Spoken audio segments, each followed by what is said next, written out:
Hello everyone, कैसे हो आप सब। मैं विशाल एक बार फिर एसएसटी सिंप्लीफाइड में आप सभी का स्वागत करता हूँ।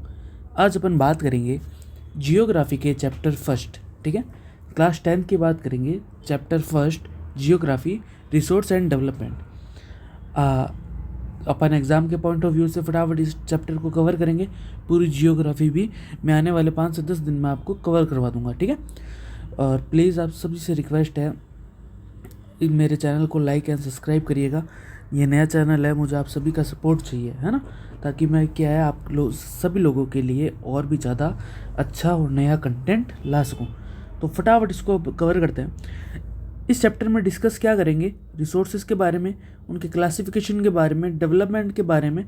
ठीक है, डेवलपमेंट हो गया, प्लानिंग हो गया, लैंड रिसोर्सेज क्या है, लैंड यूज़ पैटर्न क्या है इंडिया के, land degradation, conservation, soil resources, classification of soil, soil erosion और कंजर्वेशन ऑफ रिसोर्सेज। ठीक है, ये अपन पढ़ेंगे।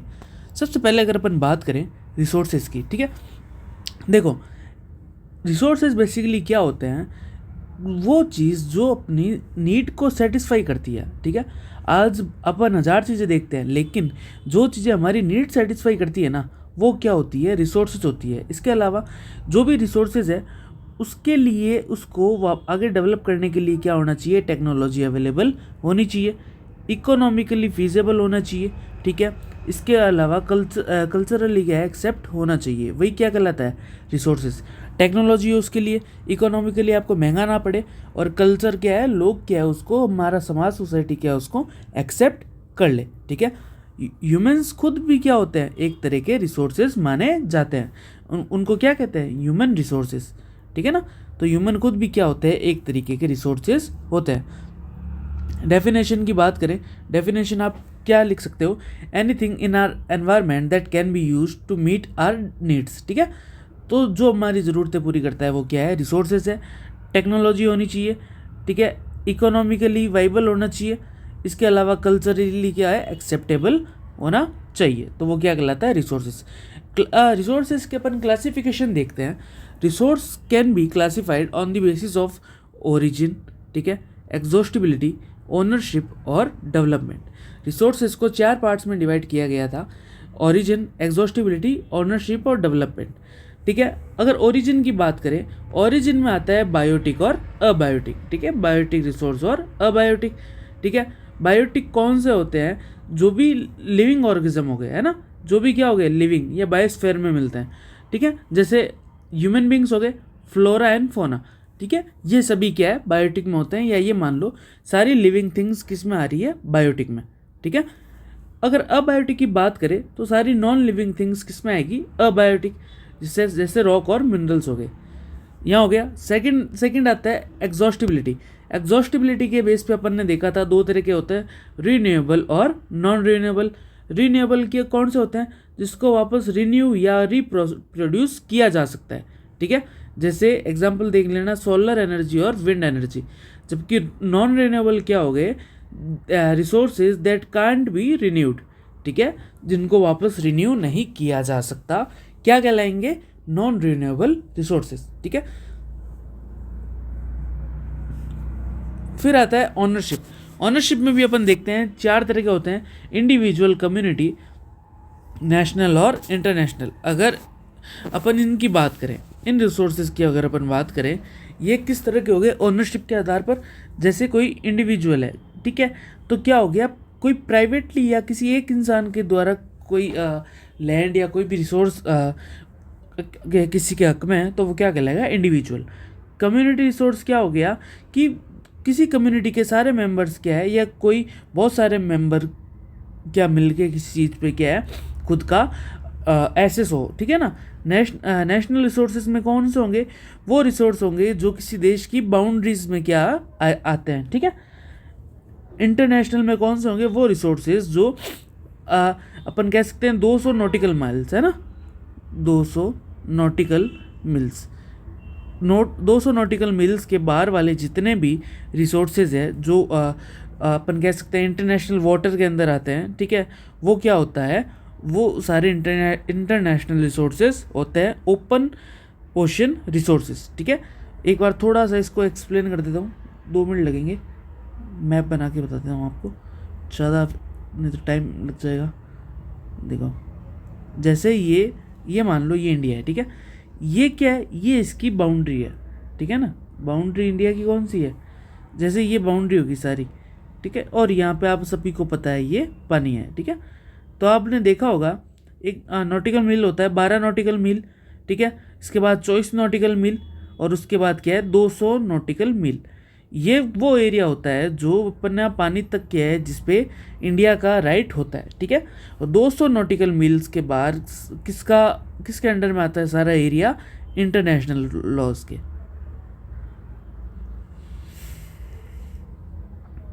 ठीक है, यूनाइटेड नेशंस, ठीक है। तो ये बात थोड़ी सी ध्यान में रखना। फिर अगर ऐसी बात आ जाए तो वहाँ पे क्या होंगे, सारे ओपन ओशन रिसोर्सेज होंगे, वहाँ पे किसकी चलेगी, वहाँ पे इंटरनेशनल लॉज की चलेगी, ठीक है। डेवलपमेंट के बेस पे बात करें, डेवलपमेंट के बेस पे भी अपन ने देखे थे 4 तरह के होते हैं, ठीक है। पहला क्या नाम था, पोटेंशियल। पोटेंशियल का क्या मतलब हो गया कि रिसोर्सेज हैं लेकिन अभी तक यूटिलाइज नहीं किए गए, ठीक है ना, रिसोर्सेज अवेलेबल है लेकिन अभी तक यूटिलाइज नहीं किए हुए। डेवलप्ड की बात करें, ठीक है, तो क्या और जो रिसोर्सेज सर्वे कर रखे हैं, ठीक है, और क्वालिटी क्वांटिटी भी उनकी है, ठीक है, लेकिन आगे यूटिलाइजेशन लेने के लिए है, ठीक है। स्टॉक की बात करें, मटेरियल्स है इन द एनवायरनमेंट, ठीक है, और अपने पास पोटेंशियल भी है कि वो ह्यूमन नीड सेटिस्फाई कर दे, लेकिन अभी तक अपन उसको यूज़ नहीं कर रहे। क्यों? क्योंकि टेक्नोलॉजी नहीं है, क्योंकि क्या है, टेक्नोलॉजी नहीं है, जैसे हाइड्रोजन। और रिजर्व्स क्या है, the portion of stock that can B put into use with existing technology. मतलब क्या है, ऐसे स्टॉक्स जो क्या है अभी जो टेक्नोलॉजी है उससे यूज़ कर सकते हैं लेकिन अभी तक स्टार्ट नहीं किया हुआ, ठीक है, वो फ्यूचर जनरेशन के लिए रखा हुआ है। तो ध्यान रखना, पोटेंशियल है मतलब कर सकते हैं लेकिन किया नहीं अभी तक, डेवलप्ड है जो सर्वे कर रखा है, क्वालिटी भी है, ठीक है, लेकिन अभी तक यूटिलाइज नहीं किया कर रखा। स्टॉक है, स्टॉक का अपन देखते हैं कि भाई टेक्नोलॉजी नहीं है ना, स्टॉक का अपने पास टेक्नोलॉजी नहीं है। और रिजर्व क्या है, स्टॉक भी है, टेक्नोलॉजी भी है, लेकिन स्टार्ट नहीं किया गया, ठीक है। डेवलपमेंट की बात करें, डेवलपमेंट ऑफ रिसोर्सेज की अगर बात करते हैं अपन, ठीक है, indiscriminate use of resources had lead to several production. अब देखो बहुत लोग क्या करते हैं, जो रिसोर्स क्या है बहुत ज़्यादा यूज़ करते हैं, एक्सट्रीम लेवल पे डिप्लेशन कर देते हैं, रिसोर्स खत्म हो जाता है, और जो एक्यूमुलेशन है रिसोर्सेज का वो भी क्या है कुछ ही हाथों में देखा जाता है, ठीक है। इस कारण क्या है, अमीर अमीर होते जा रहे हैं और गरीब गरीब, ठीक है। इसके अलावा अगर बात करें, ग्लोबल इकोलॉजिकल क्राइसिस होता है, जैसे ग्लोबल वार्मिंग, ओजोन डिप्लेशन, ठीक है, इनके क्या क्या दिक्कतें हो रही है, ग्लोबल वार्मिंग जैसी घटनाएं और ओजोन डिप्लेशन भी हो जाता है, ठीक है। Equitable distribution of resources is essential for sustainable development. ध्यान रखना, ठीक है, कि इक्विटेबल एक इक्वल अमाउंट में क्या है, अपन अगर डिस्ट्रीब्यूशन करें रिसोर्सेज का या निकालें तो वो क्या है इतनी दिक्कत नहीं देता। फिर आता है एक सस्टेनेबल डेवलपमेंट, बहुत मोस्ट क्वेश्चन हो सकता है आपके एग्जाम में डायरेक्ट पूछा जाएगा, what do you mean by sustainable development, ठीक है। तो development that means the need of the present, मतलब क्या है, ऐसा डेवलपमेंट जो प्रेजेंट की नीड पूरी करे without compromising the ability of future generation, ठीक है, मतलब अभी की नीड पूरी करे और फ्यूचर जनरेशन को भी अपने जो रिसोर्सेज है वो यूज़ करने का मौका मिले, ठीक है ना। तो ऐसा विकास जो प्रेजेंट के साथ साथ फ्यूचर जनरेशन को भी क्या है सिक्योर रखे, ठीक है। फिर आता है एजेंडा 21। एजेंडा 21 क्या है, a declaration sign by world leaders in 1992, United Nations. कहाँ पे हुआ था, United Nations conference on environment and development, UNCED, ये फुल फॉर्म याद रखना आ सकती है, ठीक है। एजेंडा 21 एक डिक्लेरेशन है, 1992 में हुआ, UNCED द्वारा हुआ, कहाँ पे हुआ, रियो डी जेनेरियो ब्राज़ील, ठीक है। एम क्या था इसका, एम की बात आए तो सस्टेनेबल डेवलपमेंट, और सभी को बोला कि आप अपने लोकल लेवल पर क्या है एजेंडा 21 बनाइए, ठीक है। अगर फिर आता है रिसोर्स प्लानिंग। आप किसी भी चीज़ का अगर कोई भी रिसोर्स है तो आप उसकी प्लानिंग कैसे करोगे कि आगे चल के वो प्रॉपर एक प्लानिंग के साथ कैसे काम किया जाता है ना। कोई भी रिसोर्स है उसके साथ प्रॉपर प्लानिंग के साथ कैसे काम किया जाता है उसके बारे में अगर अपन पढ़ें तो सबसे पहले अपन ये देखते हैं, सबसे पहले क्या करना पड़ता है, आइडेंटिफाई करना पड़ता है और inventory of resource across the country. सबसे पहले देखना पड़ेगा कि रिसोर्सेज कहाँ पे है, ठीक है। इसके बाद एक प्लानिंग स्ट्रक्चर बनाना पड़ेगा जिस अप्रोप्रिएट टेक्नोलॉजी स्किल्स और इंस्टीट्यूशंस के साथ कि भाई इसको निकालना कैसे है, किस टेक्नोलॉजी से निकालना है। और ये देखना पड़ेगा कि जो भी रिसोर्स डेवलपमेंट का अपना प्लान है वो नेशनल प्लान के साथ मैच हो रहा है कि नहीं हो रहा है ना। ऐसा तो नहीं कि वही अपने आप कुछ ऐसे एलिमेंट्स निकाल रहे हो जिससे आप बहुत बड़ा परमाणु बम बना सकते हो, लेकिन वो क्या है देश के लिए खतरा है ना। तो इसीलिए क्या है अपन को ये भी देखना चाहिए वो नेशनल डेवलपमेंट प्लान के साथ साथ में चल रहा है या नहीं चल रहा, ठीक है। रिसोर्स कंजर्वेशन की अगर बात करें, देखो sustainable utilization of resources to meet the needs of present without compromising the ability of future generation to meet their own needs, ठीक है। तो रिसोर्स कंजर्वेशन क्यों ज़रूरी होता है कि अपन रिसोर्सेज का ऐसा यूज़ करें कि वो आने वाले भविष्य की जो पीढ़ियाँ हैं है ना, जो अपना फ्यूचर है उनके लिए भी क्या है एक अच्छा खासा अपन ये मान के चले कि स्टॉक छोड़ के जाए कि वो भी क्या अच्छे से जी सके, ठीक है। फिर आता है लैंड यूटिलाइजेशन। जो रिसोर्स एंड डेवलपमेंट का चैप्टर है ना इसके अंदर लैंड यूटिलाइजेशन आता है, ठीक है, लैंड रिसोर्सेज आता है। तो लैंड क्या है, एक बहुत ज़्यादा इंपॉर्टेंट नेचुरल रिसोर्स है, ध्यान रखना। ये क्या सपोर्ट करता है, natural vegetation, wild life, human life, economic activities and transport और कम्युनिकेशन सिस्टम। ये जितनी भी चीज़ें हैं ना लैंड पे ही डिपेंडेंट होती है।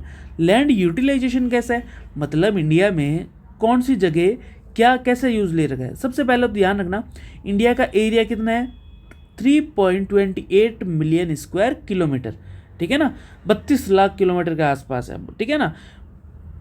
तो याद रखना इंडिया का एरिया कितना है, 3.28 मिलियन स्क्वायर किलोमीटर, लेकिन अपने पास सिर्फ 93% का ही डेटा अवेलेबल है। कितना डेटा अवेलेबल है, 93% का। 93% में अगर अपन देखें कि जो फॉरेस्ट है वो तो कितने हैं, 27%, ठीक है। Land not available for cultivation, ऐसे लैंड जो कल्टीवेशन के लिए अवेलेबल नहीं है, कितने हैं, 14%। अदर अनकल्टिवेटेड लैंड, ऐसा लैंड जो ऐसे ही पड़ा है, 4%। फेलो लैंड्स 8.13% और नेट सोन एरिया 51%। मतलब 51% पे क्या है अपन ने एग्रीकल्चर कर रखा है, ठीक है। लैंड डिग्रेडेशन क्या होता है, देखो लैंड डिग्रेडेशन वो होता है जब क्या है कोई भी लैंड है उसकी क्या है जो क्वालिटी है वो ख़त्म होने लग जाती है ना। Land degradation is the temporary और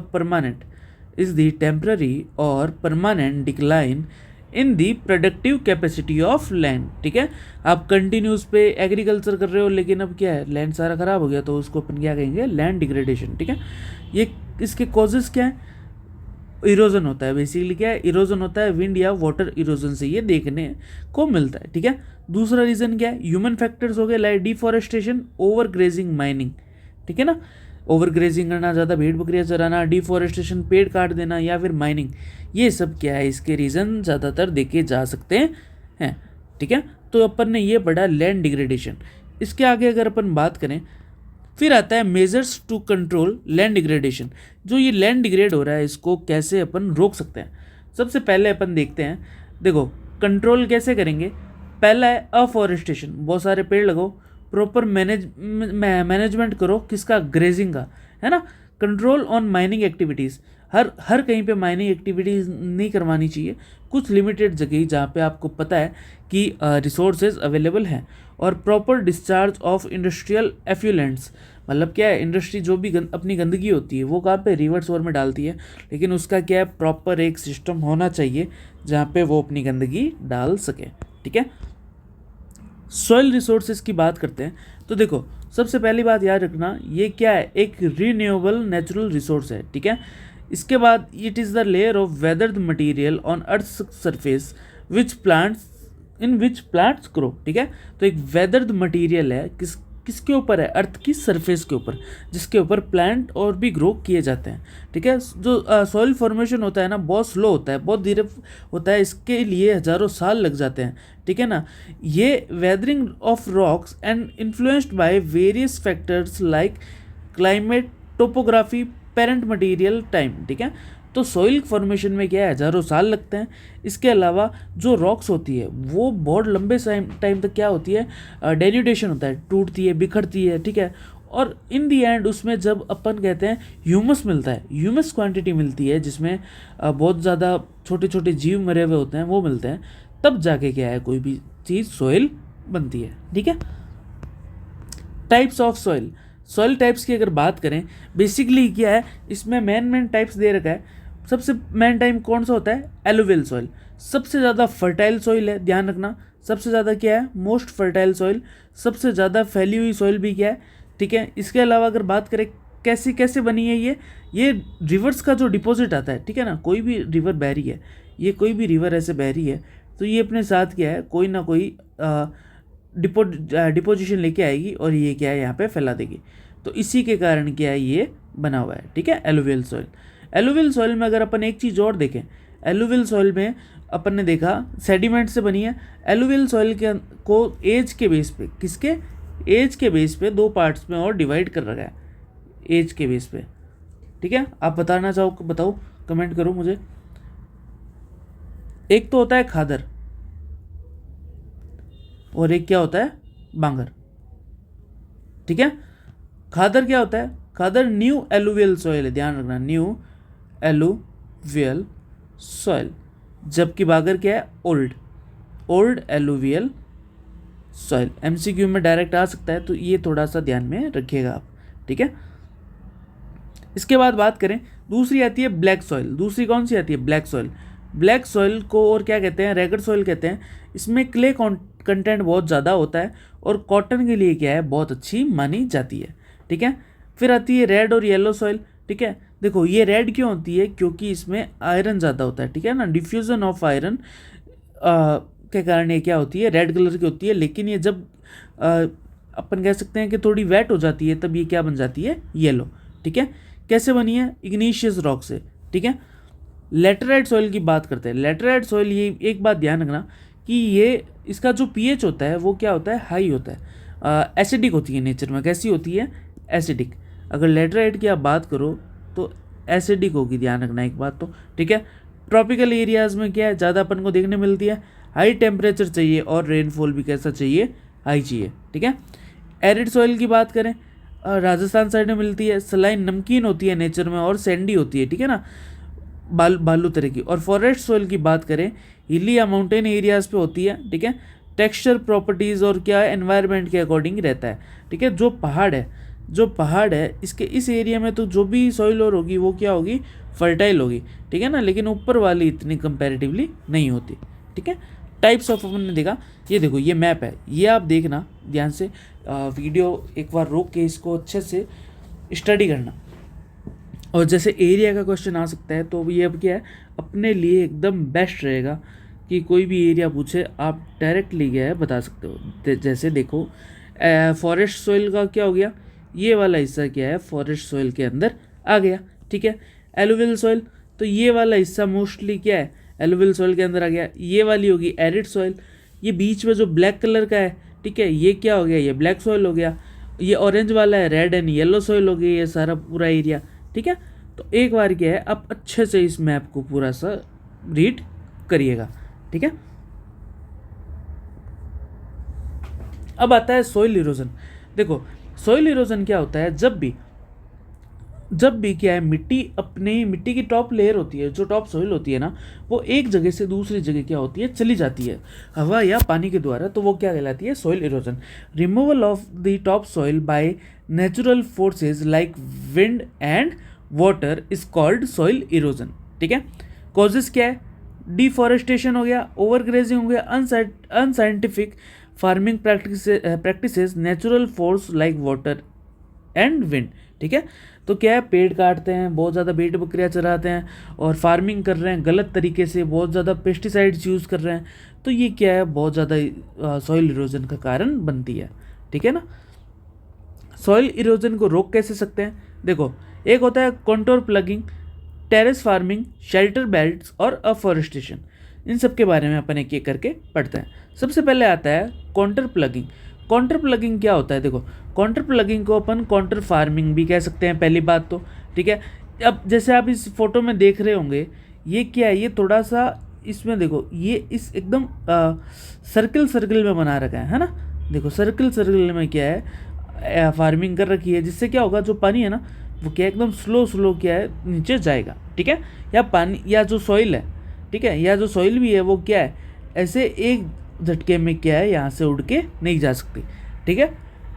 तो इसमें क्या बेसिकली क्या करते हैं, देखो, प्लोविंग and planting along the natural slope of a field is sustainable practice that can help reduce soil erosion and improve soil quality, ठीक है। तो ये याद रखना कॉन्टूर प्लग क्या होता है। दूसरा अपन ने देखा टेरेस फार्मिंग। टेरेस फार्मिंग की बात करें, इसमें क्या होता है, कोई भी पहाड़ और है, ठीक है, कोई माउंटेन्स है, उसमें क्या होगा, उसमें जैसे ये देखो यहाँ पे सीढ़ियों की तरह ये बना रखा है ना, यहाँ पे सीढ़ियों की तरह, तो बस यही चीज़ होगी। और इसी को क्या कहते हैं, टेरेस फार्मिंग कहेंगे। यहाँ पे सीढ़ियों की तरफ स्टेप्स बना देंगे, जिससे क्या है, आराम से है ना, जो मिट्टी है वो एक झटके में नीचे नहीं जाएगी और धीरे धीरे करके नीचे जाएगी, जिससे इरोजन क्या होगा, कम होगा। शेल्टर बेल्ट क्या हो गया, देखो, कोई भी एरिया है, ये कोई भी एक ज़मीन होगी, ठीक है, वहाँ पे क्या है, सॉइल को रोकने के लिए आपने क्या है, पेड़ लगा दिए। ये देखो, ये पेड़ लगा दिए। अब पेड़ की जो जड़ें होती है ना, वो क्या करती है, वो इन सब को क्या है, मिट्टी और सॉइल और को बांध के रखती है। तो ये क्या है, कहीं पे भी आगे नहीं जाती। ये देखो, आप फोटो में भी आराम से देख सकते हो, है ना, इनको बांधा हुआ है, ठीक है। एक लाइन में क्या है, बेल्ट बना दिया भाई, एक तरीके से ये कहते हैं, ये इतने सारे पेड़ लगा दिए कंटिन्यूसली, ठीक है। ये देख लो, ये प्रोटेक्ट करते हैं फार्म स्टे, लाइफ स्टॉक और वाइल्ड लाइफ को, ठीक है। और सॉइल इरोजन और ड्रॉट और सैंड स्टॉर्म को भी क्या करते हैं, ये कम करते हैं। अफॉरेस्टेशन आप सभी को पता है कि क्या है, प्लांटिंग ट्रीज, ठीक है। ऐसे एरियाज में ट्री प्लांट करो जहाँ पे पहले से कुछ भी नहीं है, ठीक है।